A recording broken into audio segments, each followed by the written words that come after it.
Olá, tudo bem com vocês? Eu me chamo Valdirene e vou estar contando o meu testemunho aqui no canal Sou Vaso.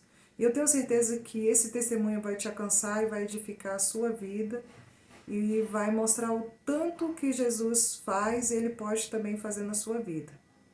Eu tenho 35 anos, vivi no homossexualismo cerca de 15 anos e quando Jesus me aceitou, foi há cerca de 3 anos atrás. Eu vivi com várias mulheres, né, usei droga. Na minha infância também tive alguns acontecimentos. E hoje eu posso dizer, Jesus ele muda as histórias. Jesus ele nos alcança quando nós verdadeiramente aceitamos o amor de Jesus. Eu perdi meu pai há cerca de 6 anos e poucos meses atrás, né? E sempre tive pai e mãe. E eu me lembro que eu me assumi cerca de 17 para 18 anos, que eu gostava, né, de mulher. E eu via na minha mãe que isso ali causava um dor. E o que eu fiz? Para mim não ver, achar, né? Eu achava que eu saindo de casa estaria amenizando a dor dela de alguma forma. Então eu já me envolvi com uma mulher, saí de casa e fui viver a vida que eu tinha escolhido, né? E vivi alguns anos, passei por algumas situações, fui vivendo, depois vivi com outra mulher e teve um tempo que eu comecei a sair. Na minha infância e na minha adolescência, eu era muito tímida. E então eu vim conhecer também a bebida, a droga, ali pelos 19 e 20 anos. Então nessa opção que eu tive, nessa vida que eu escolhi naquele momento, eu fiz diversas coisas, eu vivi vários momentos. Até então eu achava que era bom, né? Tanto para mim quanto para os outros, porque na minha mente, se eu estivesse fazendo alguma coisa errada, eu estaria fazendo para mim. E eu vivi, né, nessa vida, experimentei droga, experimentei a cocaína, a maconha, o que tinha na época e a bala. E vivia numa vida de boate, de balada, e não me importava muito com a família, né? Apesar de sempre estar indo, mas eu não me importava tanto com o que eles sentiam, se eles estavam preocupados, se minha mãe sofria. E nesse contexto que eu assumi essa vida que eu queria levar, eu tenho uma tia chamada Elsa, e ela sempre foi cristã, né? Acredito que ela já tem aí de 18 para 22 anos servindo Jesus. E a gente sempre foi amiga. E ela, toda vez quando eu estava triste, eu sempre pensava nela. Às vezes eu ia para casa dela e não falava nada. E a única coisa que ela me perguntava era se eu era feliz.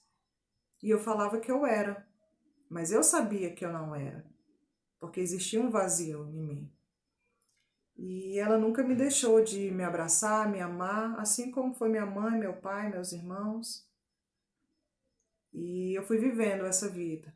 Vivi 2 anos com uma mulher, 3 anos com a outra, e fui vivendo, né? E trabalhando, estudando.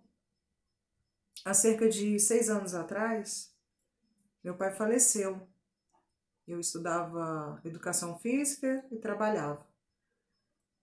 E era meu sonho fazer educação física, né?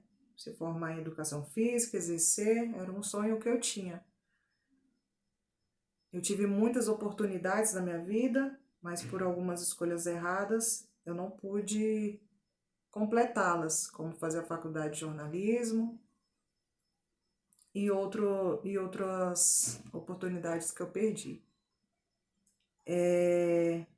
Uma das experiências que eu tive foi quando eu fumei maconha, que ali eu fiquei toda dormente e eu sentia como se meu coração estava para fora do corpo, né? Eu já nessa vida do homossexualismo, meu coração estava fora do corpo, eu não sentia meus membros nem dava conta de falar.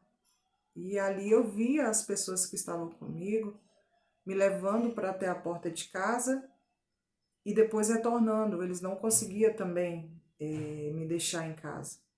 Isso foi uma das experiências que eu tive com a droga. E depois eu comecei na cocaína, saía para as boates, e nas boates sempre eu usava cocaína. Cheguei a usar bala também. E eu acredito que Deus até nisso me cuidou de mim, porque na primeira vez que eu usei bala eu passei muito mal, tive palpitação no outro dia, aumento de pressão, fiquei muito mal. Das vezes também que eu usei cocaína,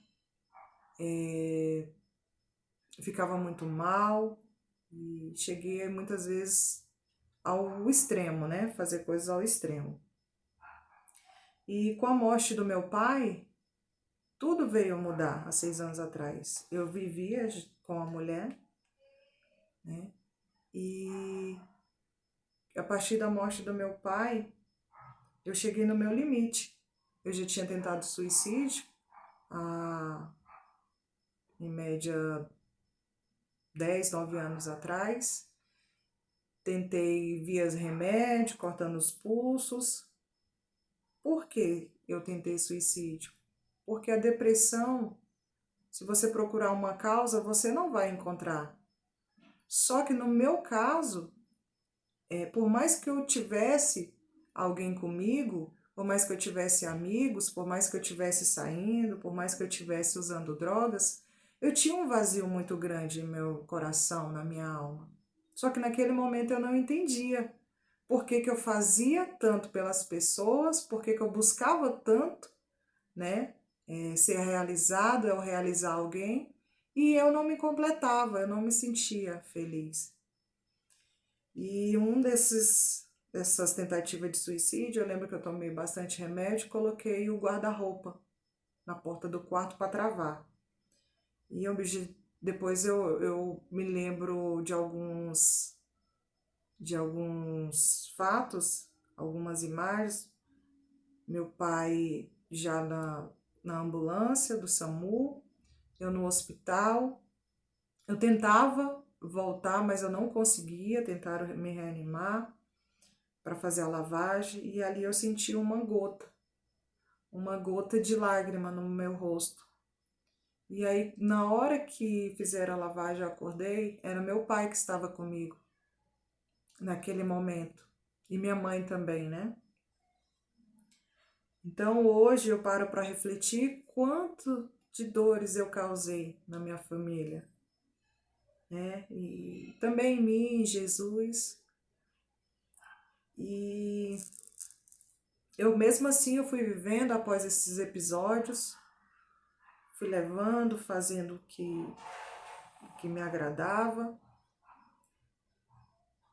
E até o momento de chegar, né?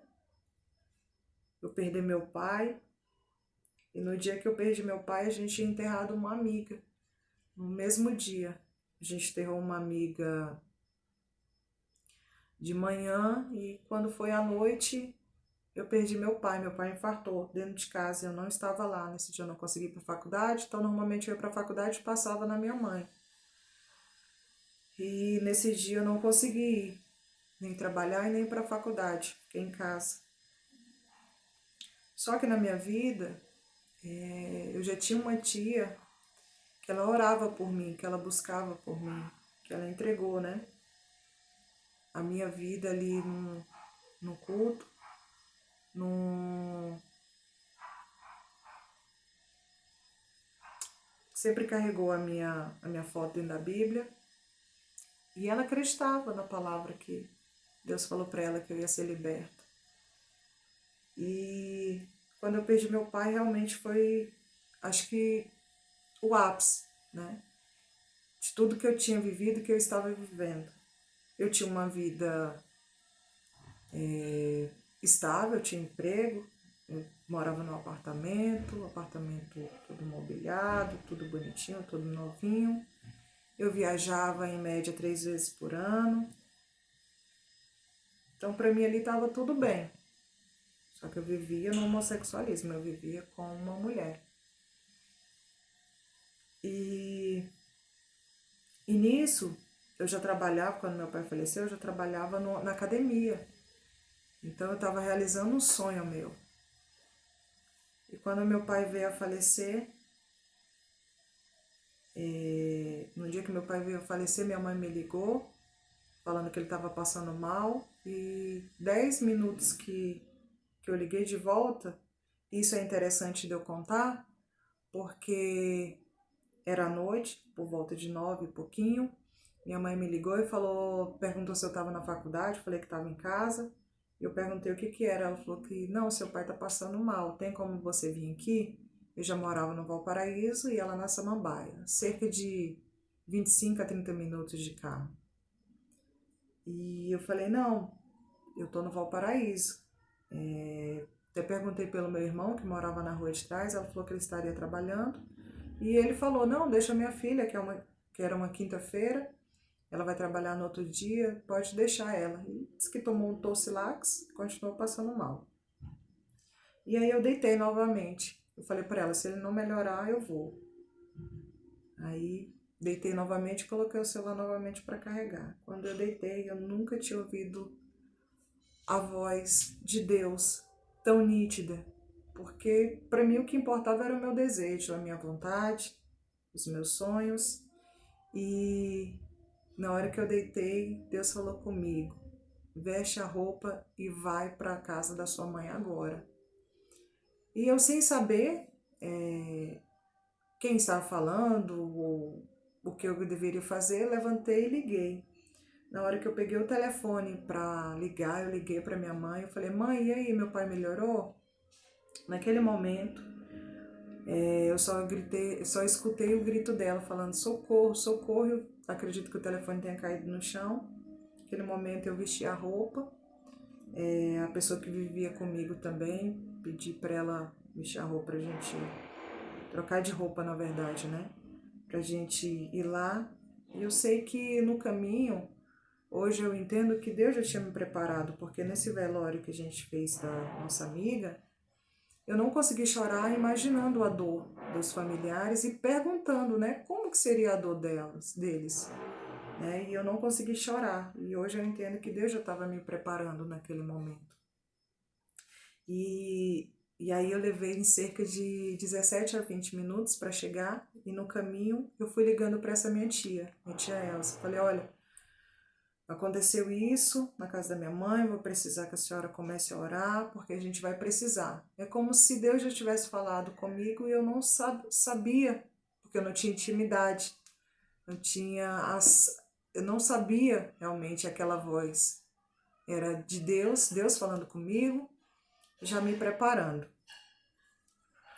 E eu cheguei lá, já tinha muito vizinho, minha mãe estava passando mal e um vizinho tinha levado meu pai para a UPA da Samambaia, na cidade de Brasília, né, do DF. E eu segui para a UPA. Chegando lá, minha irmã estava muito nervosa. E aí eu me identifiquei e falei que a partir daquele momento seria comigo. E aí veio uma médica muito nova falar comigo, aí pediu para os filhos do senhor João entrar. Eu falei, não, agora é comigo, porque minha irmã estava muito nervosa e também estava de roupa de dormir, como aconteceu à noite. Eu falei, não, agora é comigo. E eu entrei. Na hora que eu entrei para ir para o acesso da sala vermelha, corredor vermelho, ela colocou eu de frente a ela antes de chegar na sala e falou, olha, é o seguinte, seu pai já chegou aqui infartado, a gente tentou fazer o máximo, mas a gente não conseguiu, tentou todos os meios. E naquele momento, eu, com o discernimento de Deus, que eu não sabia naquele momento, que era a preparação de Deus, coloquei a mão no ombro dessa médica, que era muito nova. Falei, meu pai faleceu, então eu só quero ver ele. Porque naquele momento eu entendi que não tinha mais o que fazer, né? Ah, voltando também, eu já tinha frequentado a Assembleia de Deus na Samambaia quando eu tinha em torno de 7 anos, mas eu nem sabia que era igreja evangélica, né? Eu ia para a escolinha dominical e no Santo Antônio Descoberto também, uma fase que a gente morou lá, eu ia na Universal, na Samambaia também, eu ia na Universal com uma prima minha chamada Kelly. E quando eu vi meu pai, o corpo do meu pai ali quente, ainda quente, ele sem blusa, né, com um short de futebol que ele gostava, eu não tive outra coisa a fazer. E ali eu ajoelhei e falei, Senhor, aqui eu não tenho mais nada que fazer. E eu não tinha intimidade, eu não tinha noção do que eu estava fazendo, mas ali já era o Espírito de Deus me guiando. E naquele momento eu pedi força para me estar com a minha mãe, né? Tá dando a notícia, para me estar voltando e ajudando a minha mãe. E aí nesse momento que eu saí da sala lá do box, eu não vi o meu irmão passou por mim, eu não vi ele, eu não consegui reconhecer. Talvez pelo estado que, né, emocional que eu estava, mas eu não chorei, naquele momento eu não chorei, mas é um estado assim, praticamente choque, né, que eu fiquei. Mas eu fiquei bem tranquila. E aí eu saí, falei com a minha irmã, ela ficou muito desesperada. E aí quando meu irmão voltou, conversei com ele. E eu falei, combinei o seguinte, falei, olha, quando a gente voltar, vocês ficam nos carros e eu desço para falar com minha mãe primeiro, para ela não desmaiar, não passar mal, que minha mãe né, hipertensa. E aí, quando parou lá em frente da casa da minha mãe, o que a gente combinou, eles não cumpriram. Já desceram correndo, gritando, falando que meu pai tinha morrido, aí já tinha muito vizinho, foi aquela coisa toda. Minha mãe, que é gordinha, começou a passar mal, desmaiando. E todo mundo ficou olhando, ficou paralisado. Porque meu pai nunca ficou doente, foi uma morte repentina, né? Então, aí naquele momento, eu peguei minha mãe, não sei como, coloquei ela no carro e levei para a UPA, onde estava o corpo do meu pai, porque também ela estava passando mal. E aí ela desmaiava, voltava, esmurrava o carro. E aí eu parei na pista e falei, mãe, é o seguinte, não tem mais o que fazer em relação à vida do meu pai, só que eu preciso que você fique tranquila, porque você pode passar mal e aí não vai ser mais uma perca, vai ser outra perca, você tem neto, você tem filho, e também eu posso bater o carro, acontecer um acidente. E aí naquele momento ela se acalmou, falou que queria ver meu pai, enfim, ela passou muito mal mesmo. Eu reconheci o corpo do meu pai 4 vezes, porque meu irmão não conseguia, porque a gente teve que transferir ele para 3 hospitais até fazer a preparação do corpo. E nisso levou 2 dias, né? E desde o primeiro momento da notícia, Deus me colocou à frente da situação. Eu sou a mais nova, né? Da família, eu sou a caçula. E como eu falei, eu tenho 35 anos. E eu tomei a frente, cuidei de tudo, teve muitos parentes que ajudaram a gente e a gente enterrou nosso pai. E depois que enterrou, que eu enterrei meu pai, minha mãe ficou com depressão. Ela já não estava bem, ela já ficou com depressão. Uma mulher que era bastante ativa não queria sair de casa, não queria fazer nada. E aí eu me vi numa situação que eu não podia também chorar. Naquele momento eu teria que dar força para os outros, né? E logo após minha irmã também, ela já tinha uma neném de meses, e o Caio, que é meu sobrinho, e ela descobriu que estava grávida novamente. Então naquele momento eu acho que Deus preparou tudo. O bálsamo, Deus me deu força, foi dando estratégia. E por fim foi levando 1 ano, minha mãe com depressão, 1 ano e meio. E Deus foi agindo, e nisso eu morei alguns meses num quarto que era na casa da irmã e do cunhado dessa parceira que eu tinha naquele momento que meu pai tinha falecido, né? Que eu vivi com ela cerca de 6 a 7 anos. E a gente estava ali porque o apartamento que ela tinha comprado não estava pronto. E aí a gente estava vivendo naquela casa. E eram dois jovens cristãos. E nesse processo, eu lembro que no banheiro deles, eles tinham um chuveiro que colocava um pendrive.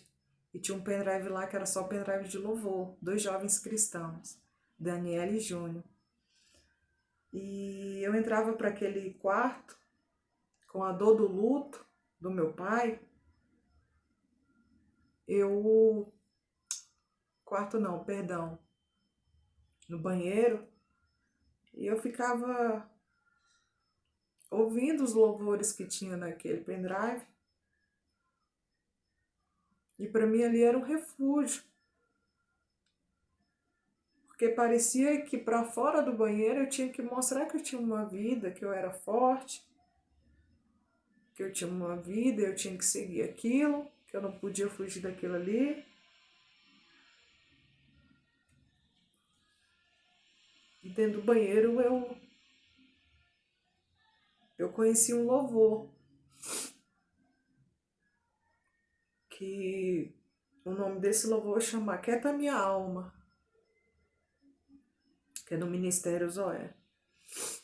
E eu ouvia várias vezes esse louvor, é como se eu pedisse socorro a Jesus através desse louvor, sem falar nada, só louvando, louvando. Hoje eu sei que é louvando.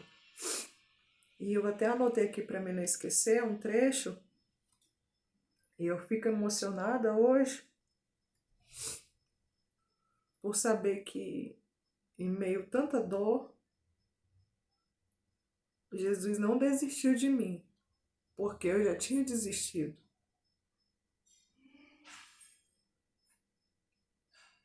E o louvor, o nome é Aquieta Minha Alma.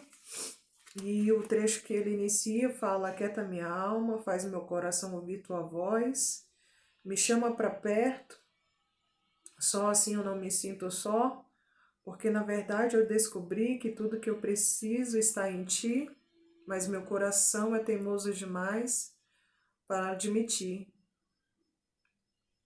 E ali eu ia louvando várias vezes, eu ia cantando no banheiro sozinha. Mas quando eu saía, enxugava as lágrimas e continuava a mesma vida que eu tinha. Só que na verdade ali para mim já era o limite, eu já estava no meu limite. E aí teve um dia que a gente estava saindo para um aniversário da minha prima, Patrícia. E aí eu saí do banheiro ouvindo esse louvor e a pessoa que eu vivia, ela estava se arrumando também para ir. E eu cheguei nela e falei assim: olha, se eu chegar a separar de você, não vai ser por causa de ninguém. Não vai ser por causa de outra pessoa. Mas você vai ficar triste? E naquele momento ali, era como se eu já tivesse, né, entendendo o propósito de Deus na minha vida. E aí ela chorou bastante, ela falou por que eu iria fazer isso. Eu falei: não, mas deixa pra lá, vamos pra festa, que era até um aniversário de criança. E fomos. E demorou, eu acho que não demorou nem um ano. E eu comecei a trabalhar também numa academia, dava aula de pilates, de personal, dava aula na, na área de musculação também, né? E eu fiquei no lugar da dona, na área de pilates também. E ali eu fazia com prazer, porque era o meu sonho, né? Até que um dia eu tive uma dor muito grande na coluna. E naquele dia que eu tive a dor na coluna, eu tive uma visão que aquele ambiente não era um ambiente para mim, porque eu estava com dor E eu via muitas coisas, homem casado ali, dando em cima de mulheres. E eu falei, não, eu com dor aqui, eu não posso ficar aqui. Sendo que todo mundo, os outros professores estão aqui e estão fazendo outras coisas, né? E aí eu saí da academia e eu nunca mais voltei. Eu voltei para a área de vendas, que foi também algo que o Senhor me confiou, a área de corretagem. E voltando lá no luto do meu pai, passou 1 ano e meio. E eu vim chorar dentro desse apartamento, que era do Júnior e da Daniela. E no quarto, meia-noite, eu acordei, gritando, gritando, gritando, gritando. E ali eu encerrei o luto do meu pai. Porque até então eu não tinha chorado, eu não tinha parado para falar, não, eu preciso chorar, preciso colocar para fora. E foi nesse processo, fui vendo, a gente mudou para o apartamento que essa parceira que eu vivia tinha comprado. E ali para mim já estava, né, eu já tinha saído da academia, já estava na área das vendas novamente, corretagem. E eu vendo pregações, eu lembro até hoje, eu via sozinha a pastora Camila Barros. E o primeiro vídeo que eu vi dela, Jesus falou tremendamente no meu coração. A mensagem dela penetrava na minha alma. E eu fui vendo, passava madrugadas vendo o testemunho dela. Testemunho não, perdão, a pregação dela. E Deus, ele é tão bom que um dia meu carro quebrou. Meu carro nunca tinha parado, nunca tinha quebrado. E eu estava numa madeireira e meu carro quebrou em frente à madeireira. Não funcionava de jeito nenhum. E aí o cara lá da madeireira falou, não, aqui a 200 metros tem uma oficina, vai lá. Eu cheguei na oficina e um rapaz chamado Levi me atendeu e ele foi tão honesto que eu duvidei da honestidade dele, por ele ser novo também, né? E ali ele falou, não, é só trocar o óleo, seu carro tá zerado, seu carro é muito bom. E nessa época eu também ainda vendia tênis, por conta da academia, né? Ainda tinha alguns tênis que eu vendia. E aí eu peguei o telefone dele para mandar as fotos dos tênis e eu vi o status daquele jovem. Um dia ele postou que ia ter um congresso na cidade aqui próximo e ia ter Camila Barros. E ali para mim foi uma luz, para mim foi uma bênção de Deus. A furadeira, acho que vocês estão escutando, que eu estou gravando aqui, pessoal, na minha casa. Mas amém, eu acredito que todos vão estar escutando aí. E aí eu falei para ele, eu quero ir nesse congresso. Ele, não, vamos, tal, não sei o quê, qualquer coisa o ônibus passa. E aí eu me lembro que era quinta, sexta, sábado, domingo. Eu planejei na quinta, não fui. Na sexta também eu não fui. No sábado eu não fui. Quando foi no último dia, que foi domingo, aí eu chamei a pessoa que vivia comigo, que era minha parceira, né? E ela falou, não, eu não vou não, vai sozinha que eu não vou não. Beleza, aí eu fui, chamei minha mãe toda empolgada, que minha mãe já frequentava a igreja há muitos anos, né? Minha mãe é uma mulher de fé, que já foi curada através de oração, através de pregação pela TV. E aí eu chamei minha mãe e ela chamou uma vizinha. Eu busquei minha mãe e na volta, essa pessoa que vivia comigo, essa mulher que vivia comigo, ela falou, não, passa aqui que eu vou. Passei, peguei ela e fomos. Só que ali, ela já estava estranha, né? E aí fomos para esse congresso, era num ginásio, tinha muita gente mesmo. A gente sentou ali na arquibancada, na lateral do palco, e eu via, né, o pessoal todo com uniforme, tudo sentadinho, teve louvores, e no louvor tinha um casal que eu dava aula para eles na academia. E eu fiquei tão feliz por ver eles, que eu já sabia que eles eram da igreja, né?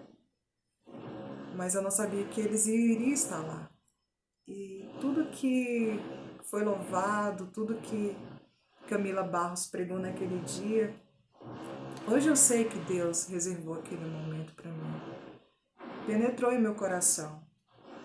E no momento do apelo, eu não olhei para o lado, para a pessoa que eu estava, eu não olhei para o meu passado, para as coisas que eu tinha, porque eu lembro que quando eu saía para visitar minha mãe, saía do Valparaíso, para visitar minha mãe lá na Samambaia,